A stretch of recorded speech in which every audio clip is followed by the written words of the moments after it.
Hey everyone, welcome to my YouTube channel. This is the very first video that I'm shooting, so please, if you do have any positive criticism, please leave it on the comment section. Firstly, I'd like to introduce myself and the channel, of course. I go by the name of Thembele Mabenzela. I'm also known as Zizikazi. I am attorney by profession of the High Court of South Africa. I am also a master's student pursuing my master's in private law. Further, I do have a company that is Zizikazi Legal Consulting. Zizikazi Legal Consulting does consulting, and it also does legal advising across the board, from your commercial, corporate, civil, that kind of types of law that we mainly deal with. I'd like to also ask you to please click subscribe and also like the content on the channel. Today we are meant to start with the 3 types of marriages. There are more types of marriages, however we would like to stick to the 3. Also, just to mention that this channel is meant to cross or cover everything in every aspect of the law. So if you do have recommendations of future videos or content that I need to cover, or you would like for me to cover, just mention it on the comment section as well. I do have my notes, or a few things that I did jot down so that I don't forget certain things I'd like to cover. So every once in a while I'm gonna look to my right. Thank you so much for your time and your data. So we begin. Firstly, we do have the Marriage Act 25 of 1961. It is also formally known as the marriage or civil marriage. This kind of marriage is one that needs a heterosexual relationship. In other words, people that are in this relationship need to be of the opposite gender. So that means that man and wife, strictly that, need to be the ones concluding this type of marriage. Going further, I'd like to elaborate on the other requirements one needs to get married in terms of this type of marriage. Also, people need to be over the age of 18 years. So in an instance that people are not over the age of 18 years, what is then done is that the law provides that both parents of a person that's under the age of 18 or their legal guardians can consent to such a marriage. And in an instance that a female is under the age of 15 and a male is under the age of 18, that's where Minister of Home Affairs will have to get involved by means of providing consent in such instances, taking into consideration every other aspect. Also, this type of marriage is where one cannot marry if they are related, be it by blood or by affinity. And by blood and affinity, this means that, for an example, I cannot get married to my brother, or I cannot get married to my father. And also, furthermore, by affinity, it means that if I am married, I cannot then later get married to my spouse's parents. So that's where the divide is. Also, I'd like to mention that for one to conclude a marriage, one has to be sane as well. Those are some of the things we tend to forget when we are providing legal advice. One has to be sane. The reason for that is, if a person is not sane, there's a thing called legal standing. So legal standing means that you cannot conclude certain obligations or have certain rights in terms of law, because you cannot fathom the fact that you need to conclude this, or the reasoning behind the conclusion. Therefore, you lack consent or have no consent at all, or legal status completely. So that is why when you're a insane person, you cannot conclude this type of marriage also. Also, I would like to go further by mentioning that in terms of this marriage, if a person is married in terms of Marriage Act 25 of 1961, they cannot marry someone else while being married to the first party. So, for an example, I say I am married or I am to be married to my spouse. However, my spouse is still in another relationship or hasn't formally divorced their ex-spouse. That means that I cannot by law get married to that type of person. So I would have to wait for them to file for divorce prior to him being able to legally get married to me. I hope that is clear as well. Then we have the Civil Unions Act 17 of 2006. This act was mainly designed to accommodate people that are in homosexual marriages. Homosexual marriages mean that people are of the same gender. People that are getting married, it's male and male or female and female, and then also accommodate the LGBTQI++ community as well. So to that effect, this type of act does provide for those type of people to get married, and what's nice is that they enjoy the perks of being married as though they are married under the Marriage Act 25 of 1961. Also, I would like to mention that under this act, there's no having to provide for consent in relation to a person that's under 18. And for this purpose, or for this type of marriage, you have to be 18 years and older. If you are not over the age of 18 years, unfortunately, the law takes it that you are not yet able to give consent or to be able to get married under this act. Also, I'd like to go further by talking about Recognition of Customary Marriages Act. It is also known as ROCMA. ROCMA is mainly the type of marriage, or it is around our practices that have been there for decades and centuries within South Africa. It was, however, enacted on the 15th of November 2000. So the importance of this date is that prior to 2000, the way everything was dealt with, or how now things would be administered had you been married prior to this date, would be different to how things are administered for you if you've been married after the 15th of November 2000. Also, I would like to mention as a form of introduction as to why today we have this kind of marriage. This kind of marriage was meant to, in a way, provide for inconsistencies by putting this as legislation, because certain practices were inconsistent with our constitution. And as we know it, every law in South Africa needs to be consistent with our constitution and reflect the values of our constitution. So such values as dignity and equality. And unfortunately, marriages showed a lot of inequality, and the aim was to promote such equality, because you'd realize that men and women were not equal in their marriages. A man would have a more higher status compared to their spouse, who is a female, and you would realize that wives have lower status, and if not, and to a certain extent, they would have the status of a minor or a child. Also, it was meant to configure the type of matrimonial systems, because there's in community of properties and there's in out of community of property.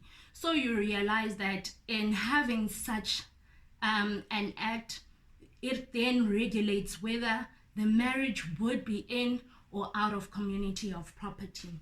So I'll also go further in mentioning that prior to this, our customary marriages did not really recognize divorce. So our cultures never really accepted that a man and husband can be divorced. So this is also designed that upon dissolution, or when the two partners feel that they are ready or their relationship is no longer what they want and want to dissolve the relationship, they then are able to go through with divorce the conventional way that they would, be it its civil union or the Marriage Act. So also as means to provide a bit of background and a history, just to mention three things. People before that were married under customary law, their children would not be really recognized. They would be seen as being illegitimate children. Furthermore, the married spouses would not automatically have a duty to support one another, and based on the fact that it was back then, in most cases it would be men that would have to support the woman. Also, a married man, if you remember back in the day, you'd realize that man would be married in the homelands with kids that side and come to the city such as Joburg and get married to another person. However, marry that person not in terms of customary law, but go to Home Affairs and sign, and that person by law would be the only one that's recognized as the wife. So it would either make the other marriage unrecognizable or it would dissolve the other marriage. I hope that is very clear. Just to give you also the definition of what customary law is, I'd like to read that for you. It's taken from section 1 of the ROCMA Act. It defines customary marriage as a marriage concluded in accordance with customary law, and ROCMA goes further to define what customary law is.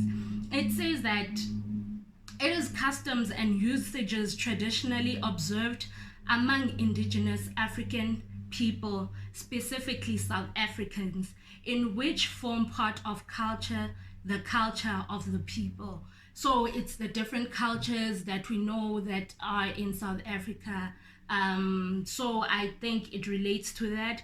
In addition, ROCMA also does go further and explain what lobola is. So you'd find that lobola is done in a way that it either relates to property. Property is not necessarily a structure, but could be a piece of land. It could be livestock, so that's where you get your cows. It could be in money, or it could be in kind. In kind, it means that when the man's side or prospective husband's family are harvesting every year or on the agreed years, with their harvest, they'll have a certain portion or percentage of that harvest and give it to the wife's home.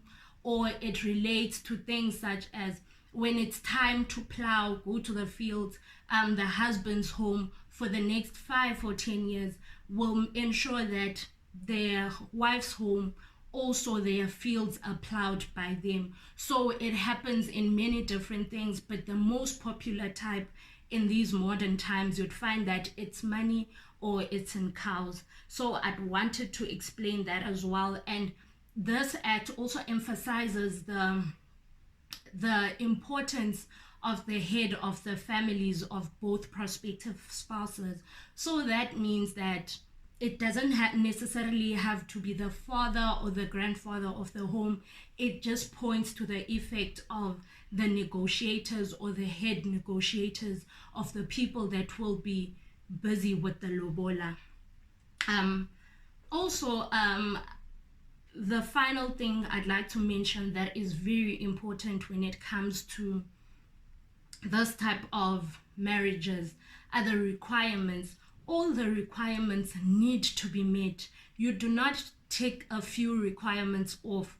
No, unfortunately, that is not the case.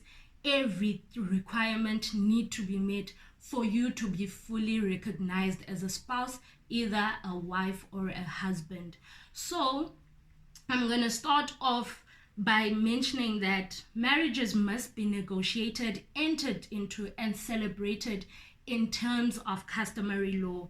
This means that the type of marriage you enter into should be along with the practices, traditions, and customs of our different cultures and traditions, or customs for that matter. So I'll come back to explain this a bit because I would like to go further or more in depth with regards to it.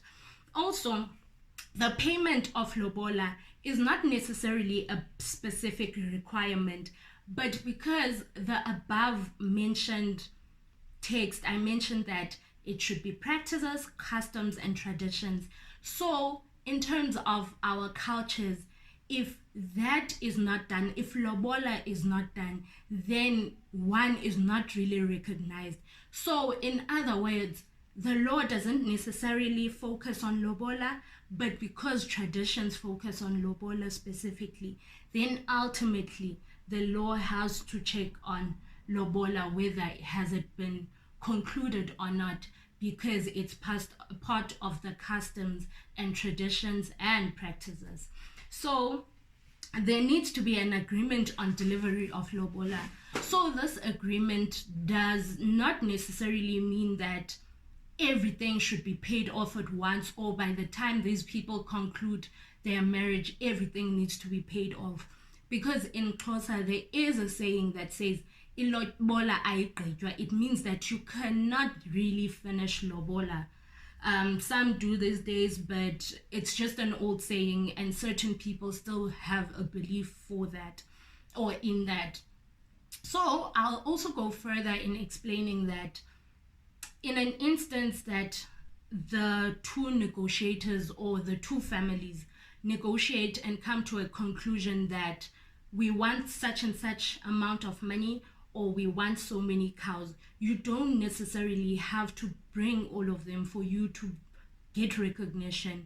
As long as a certain portion you have shown to the family, it goes to show interest and intention. So for argument's sake, let's say they asked for 10 cows and you were able to provide 2 cows or 3 cows, that by law will be recognized as having fulfilled the customs, traditions, and practices.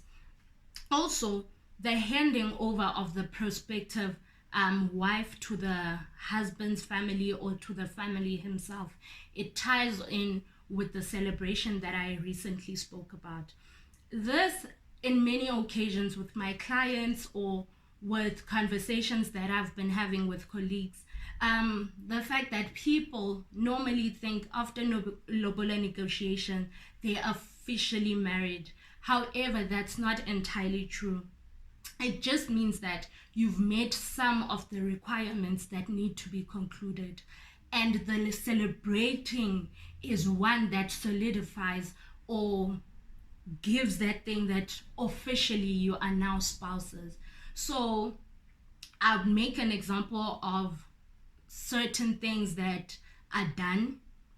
I will make an example of in the Xhosa culture, because that's the culture I'm very familiar with. So you'd realize that there is something called utsiki, where they welcome the wife into the home, and she eats, they slaughter something, and she has to eat a certain type of meat from the goat or from the sheep that has been slaughtered. Also, there's something called umembeso, where the families exchange gifts. It's then that the wife needs to go to the prospective husband's home. She's known as umakoti, and comes with all sorts of, she'd come with keys, beds, 3-legged pots, and every other thing that will assist her in starting this new home. So those are the type of celebrations. In certain families now, I remember last year there was an event that I attended where the wife's family was welcoming the husband into the family and officially recognizing him as their son-in-law. So those types of celebrations do fit the criteria, after which the law will officially recognize them as husband and wives or as spouses. Furthermore, there's a thing of consent. Also, firstly, I'll mention that also you need to be 18 years and older in this regard. In an instance that one is not 18 years and older, then there needs to be consent by either the parents or the guardians. And then in the instance that these people are not over the age of 18, there's still consent that's needed by people that were negotiating this kind of marriage. So the head negotiators or anyone that was involved in the negotiation from the husband's side and from the wife's side as well. I will further mention that one also here needs to, in order for them to conclude this kind of marriage, to be competent and that they wouldn't be blood related. Same example that I gave with the Marriage Act also fits the criteria here, that you cannot marry your brother or you cannot marry your father type of setup. Also, the prospective parties are also needed them to consent on their behalves. So because families might consent or the family heads might consent only to find there's no much consent between these two people. That's why we used to find ukutwala a bit of a problem, because not a bit of a problem, it was quite a huge problem, whereby you'd find it was part of an arranged marriage. You'd find that family is agreeing and then the suitor is agreeing as well, but the young girl who's going to get married, or the young woman, does not want any of this. So that's why the negotiators from the wife's side, from the husband's side, the husband and the wife all need to be in agreement and give consent in this regard. Also, I'd like to mention that the marriage need to be lawful. Anything that is against the law will be prohibited, because you find that some people are getting married for fraudulent purposes. So in an instance that Home Affairs finds that out, it will be declared that this is not a marriage at all. So we go further to mention that a person needs to register their marriage within 3 months after meeting all these other requirements. You go to Home Affairs, you register your marriage. Also, the registering officer will have to be satisfied that you have ticked all the boxes of the requirements for him or her to officially mention that you are now husband and wife, and does so by giving you a certificate. And this type of certificate normally helps in terms there is any dispute that arises, or in an instance that you find that there is claims over something, at least you will be able to provide that type of marriage certificate. Also, it goes to the effect of whether you'll be married in community of property or out of community of property. Just to mention a few things, this I had done it on a live, and there were few questions, and hopefully going further I'll be able to deliver content, and on the comment section you can be able to ask a few questions, then possibly give a follow-up. And also, something that I completely forgot to mention at the beginning, as a disclaimer, this should not constitute as legal advice, and that if you need legal advice, either you communicate with me, then I'll do that with you professionally, or any other lawyer or attorney in your neighborhood or in your surrounding area, so that they assist you with helping you with specifically with whatever that you need to fit your own criteria or your lifestyle. So I hope you do understand that part. As the part of the questions that I got with specifically relating to customary marriage, I was asked that, do you then need to have the letter whereby you were asked for lobola, or lobola negotiations were initiated? And my answer was that it's not necessary to have lobola negotiation. It's not necessarily to have It is not necessary to have the letter, and the reason for that would be because in nowadays certain people no longer use the letter way, or they would just telephonically call each other and set up the date. In certain instances, because we know we are people that are continuously moving around, certain people do lose those kind of documents. However, it does not invalidate their marriages. This is why it is always recommended that one should have the marriage certificate. In instances that one needs to prove their marriage, or only later goes and registers the marriage certificate, then a person that was involved in the lobola negotiation would have to draft an affidavit, of which the affidavit would be sworn in and taken that this person was officially married, or this person officially consented that this wife or this husband can be married. So we close it there today. Thank you so much for being here and listening to the knowledge that is being shared. Furthermore, don't forget to subscribe, click like, please share the content with friends, family, colleagues. I think we have quite a lot that we still have to cover, so that we are aware of things that are happening in our surroundings, and furthermore, just to ensure that we hinder certain things that might possibly arise by having knowledge of them before even going to our attorneys or our lawyers to consult. Thank you very much. Till next time.